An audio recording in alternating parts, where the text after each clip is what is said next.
Hey everyone, this is Ryder from Skip, and in this video I'm going to talk about the SBA EIDL denial letters. If you have gotten one of these, or if you are still waiting to hear back about your SBA loan, you may get one of these. There's a couple main reasons why people are denied. I'm going to talk about those in this video, and I'm also going to talk about what you can potentially do to get them to reconsider your application. So I'm going to keep this short, and hopefully it helps you whether you have received this letter yet or you're still waiting. So first off, the SBA will email you when they have important correspondence, and it'll come from an SBA.gov email address. If they deny your application, they will email you, and attached that email will also be a letter like this. Okay, I'm going to show you two main letters that they send out.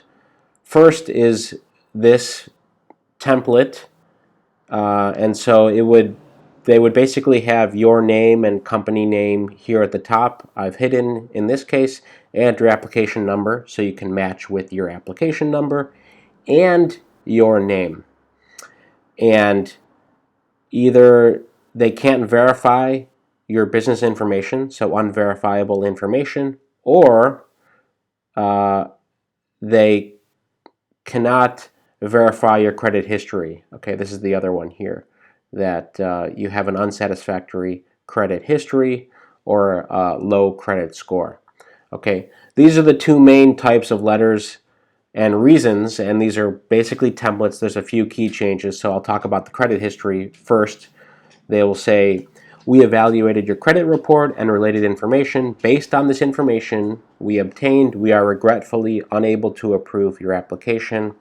We base this decision on information obtained from, and it's usually Experian Credit Agency. If you disagree with our decision, you may request reconsideration subject to the availability of funds. You can submit your request to any of the following. Okay, so here's what you can do.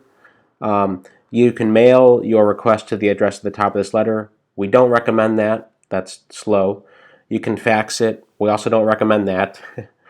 And you can email. So we do recommend using this email address, and it can hurt to also call the SBA, even though they do not recommend it. What we have seen is that by, of course, bugging them in a sense, they will pay attention to this application. So much of all of these loans, whether it's the EIDL or the PPP, it's getting people to notice your application or reconsider your application. So that's important to do.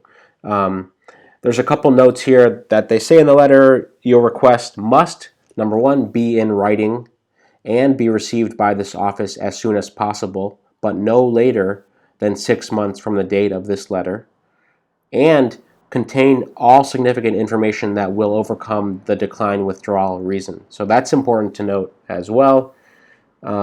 So, for example, unsatisfactory credit history, you would want to show your credit history, since they pulled from Experian. Depending on the credit cards you have or the bank, they might have a free credit tracker, and you can provide them proof of solid credit history and submit that. And believe it or not, that might help your case. It's worth doing. Here's the 1-800 number you can also call, and of course have your application number ready and the reason you were denied. Now back to the unverifiable information. Now this is an interesting case, and we've heard of many of these. Typically what will happen will be that a loan officer from the SBA will email you and ask you some questions, or one question. It's usually not very complicated. They have one thing they want to check on, and it's up to that person to approve or deny you.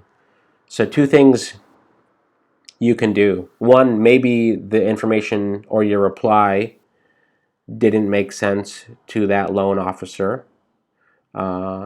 So depending on your case, obviously double check the information you provided. Can you be more clear?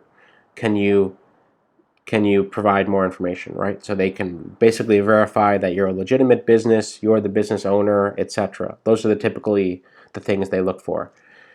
And we recommend emailing that person back, because that is the officer who was assigned to your application, and they're the ones that made the call whether to basically approve or deny you. They may have had a supervisor, right? So they basically gave their recommendation. Okay, let's approve this person's loan. We have all their information, and maybe there's another sign off from a supervisor. But regardless, you have a direct channel if you got an email from a loan officer. So you should also email that person, see what they say. Also email the SBA.gov email here, PDCRECONS.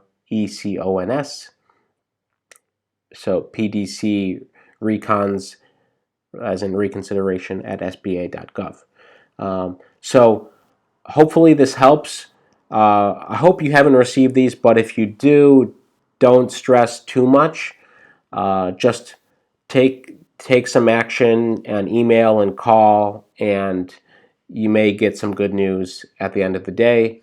And of course, most importantly, as always, I hope you're staying well and healthy. Thank you so much for subscribing and supporting our channel. It means so much to us. Thanks again.